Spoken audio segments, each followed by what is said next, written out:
Okay, just breathe. I just need to breathe. Are you all right over there? You look like you're about to vibrate right out of your chair. I am. I have 3 highlighters, a double espresso that is quickly turning into actual heart palpitations, and this stack of notes is literally taller than my laptop. I'm officially freaking out. You are definitely spiraling. Is this about the management and marketing in kinetotherapy final? Yes. Or are you just generally questioning our life choices again? I mean, a little bit of column A, a little bit of column B. Look, let's be real here. I got into physical therapy because I want to help people walk again, you know? Right.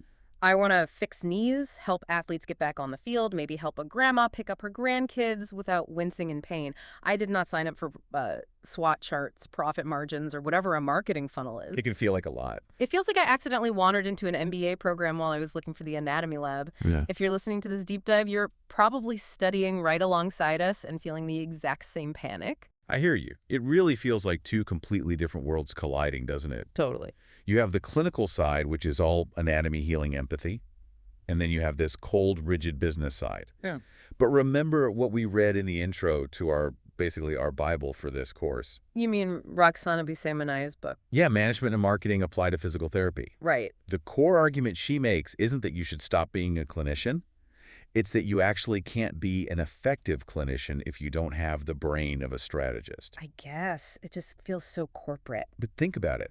You can have the best hands in the business. Yeah. You can know every single muscle fiber in the vastus medialis, but if you don't understand the market... You won't have a clinic to practice in. Exactly. You'll be out of a job. Okay, well, when you put it that way, it sounds slightly less like a boring homework and more like survival self-defense. That's the mission for this study session. We need to decode how to stop thinking like just an employee and start thinking like a physio-entrepreneur. Yeah. And we need to do it fast, or we are definitely failing this exam. All right, I'm game. Let's do this. But we have to prioritize because I can't memorize everything. Fair enough. The professor said the exam, and frankly, our future business plans, hinge on understanding the market and the SWOT analysis. Those are the big ticket items. Agreed. But before we get to the charts and the graphs, we have to start with the mindset shift.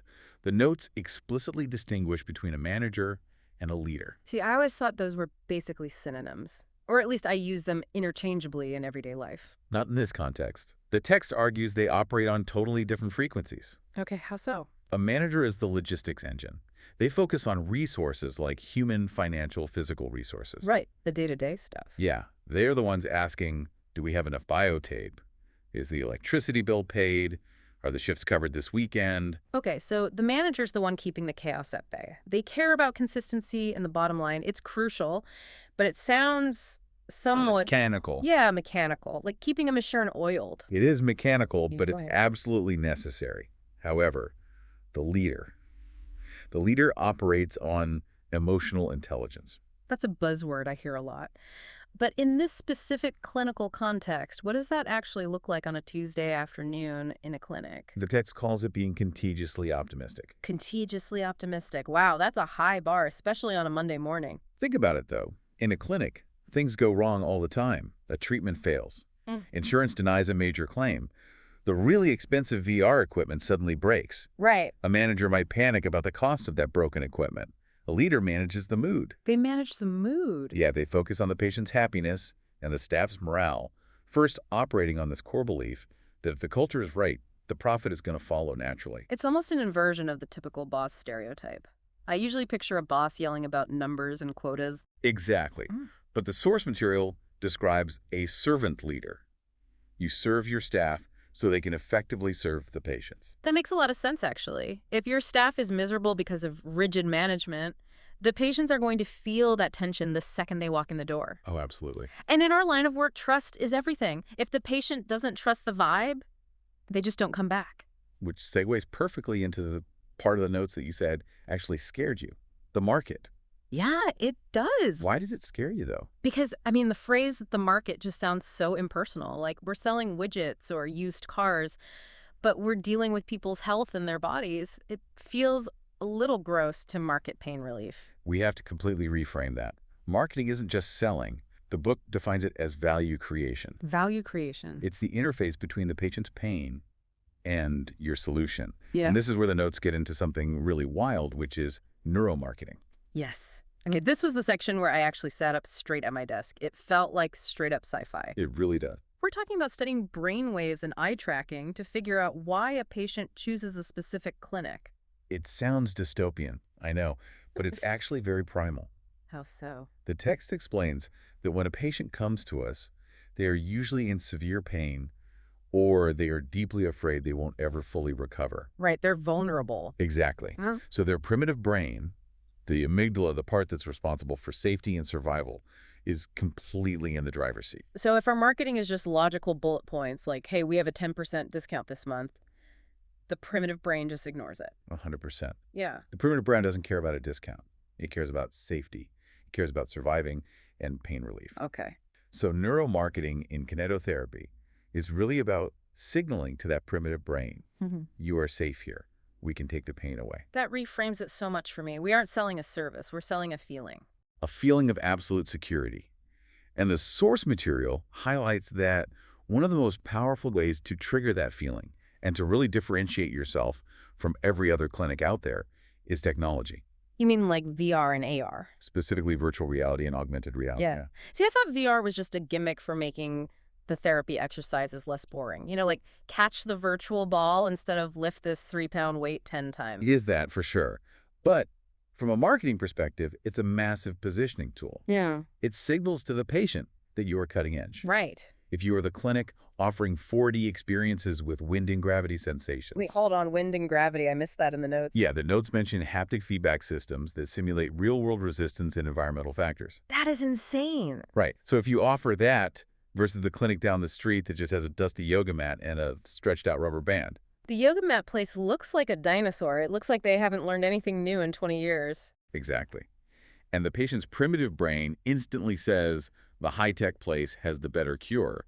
I will be safer there. I loved the case study in the notes about the 9-year-old girl. That really drove the whole VR thing home for me. That was a perfect example of what the book calls customer presence. Right, because she needed therapy, which is usually super scary and painful for a kid, but they used VR to turn the whole thing into a game. She wasn't in a sterile white hospital room anymore. She was magically in a forest or a fantasy world. And the result was she didn't cry. She engaged with the exercises. And crucially for the business side of things, her parents told everyone, my kid didn't cry at physio today. She played a VR game.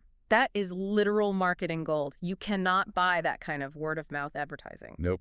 So technology creates a unique selling proposition. But, and here is my skepticism creeping back in again, all that tech is astronomically expensive. Oculus headsets, haptic suits, specialized AR software. How do we actually know if that business model is viable? That brings us to the dreaded but completely essential SWOT analysis. Strengths, weaknesses, opportunities, threats. The classic business school grid. It's a classic for a very good reason.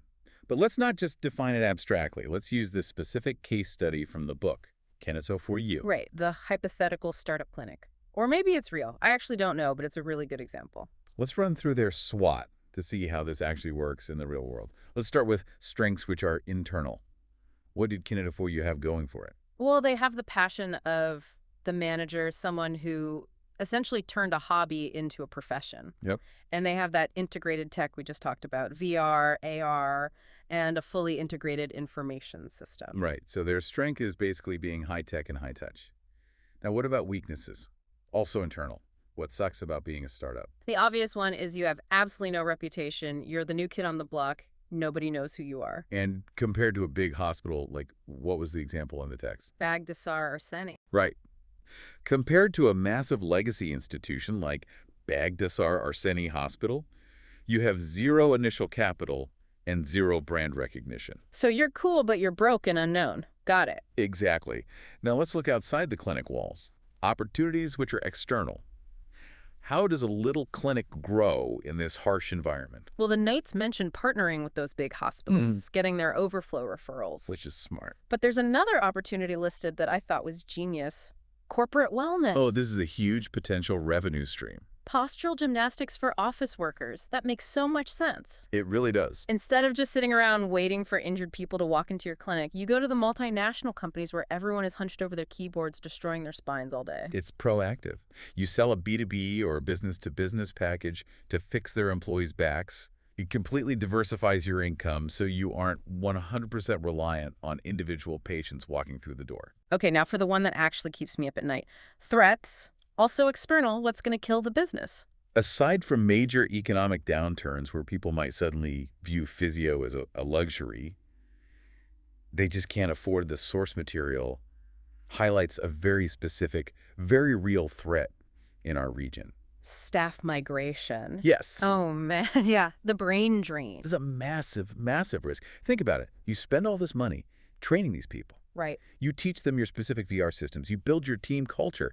And then, Then they leave for a country with triple the wages. exactly, the SWOT analysis forces you to face that brutal reality. It's not just a chart you fill out for a grade. It's an early warning system. So if staff migration is a threat, then your management strategy must actively include serious retention plans. Precisely. You can't just pay minimum wage and hope for the best. You have to offer real career growth or an amazing culture, that leader mindset we talked about earlier, or they are just gone. SWOT connects the dots between your harsh reality and your strategy.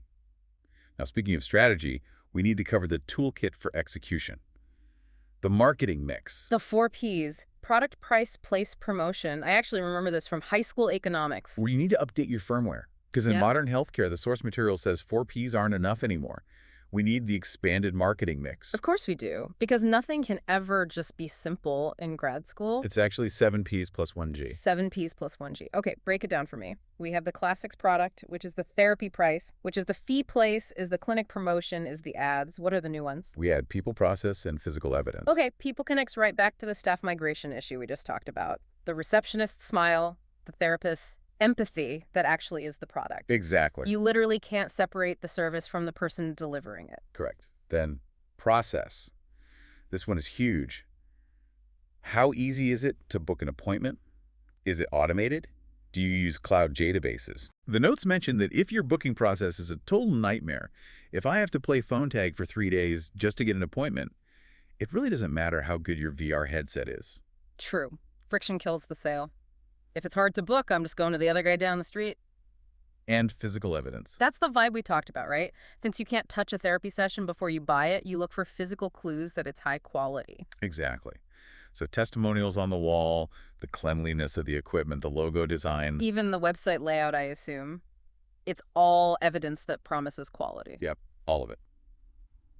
Okay, that leads the 1G. Please tell me it stands for guacamole in the waiting room, because that would be a fantastic differentiator. Sadly, no, though honestly not a bad idea. It stands for green marketing. Green marketing. In physical therapy, isn't that just for electric cars and organic food? Not anymore. It's becoming a huge differentiator in healthcare. The source gives a really fascinating small example, replacing single-use plastic cups with reusable silicone cups for cupping therapy. Oh, that's actually really smart. Think about the layers of benefit there. 1, it saves money on buying disposables constantly. That pleases the manager brain. 2, it appeals to eco-conscious patients. It shows you actually care about the planet, which subconsciously implies you care about health in general. Exactly. It builds genuine trust. It's not just greenwashing if it actually changes your daily operations. It gives people another reason to feel really good about choosing you. I never would have thought of silicone cups as a marketing strategy, but it totally is. And that leads us to the final, slightly nerdy concept we need to cram into our brains before this exam, the Pareto analysis. The 80-20 rule. Vilfredo Pareto. Yes. But applying it to a clinic is tricky. The text had a table analyzing nonconformities, basically things going wrong in the business. I remember this. It was breaking down exactly where the money was being lost. Right.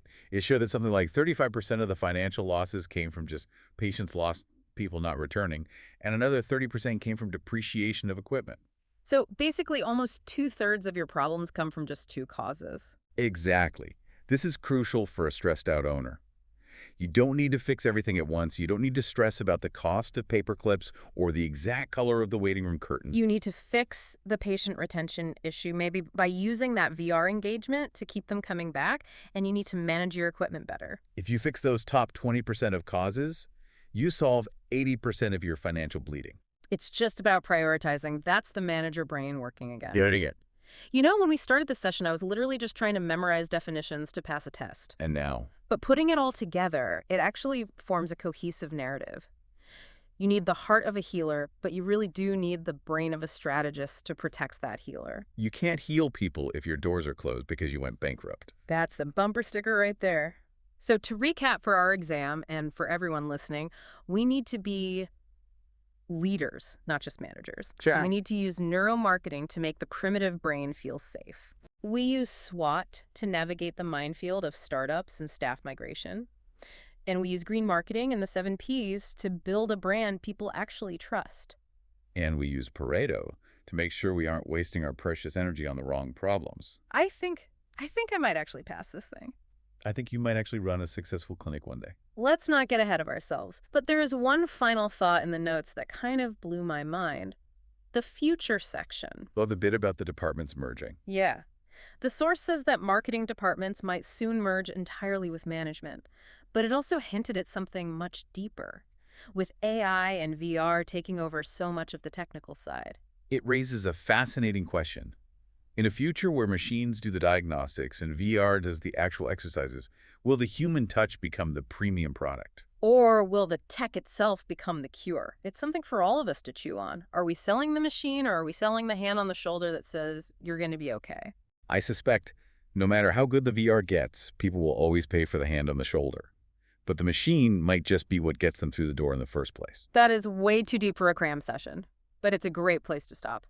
Listen, if you, our listener, fellow student, or panicked business owner, want to really ace this exam of running a business, you need the full manual. We only scratched the surface of this stack of notes today. We barely even touched on the financial projections or the specific SEO strategies in the book. Exactly. So do yourself a favor, go check out the source material. It's Management and Marketing Applied to Physical Therapy by Roxana Busi Manila Wanan.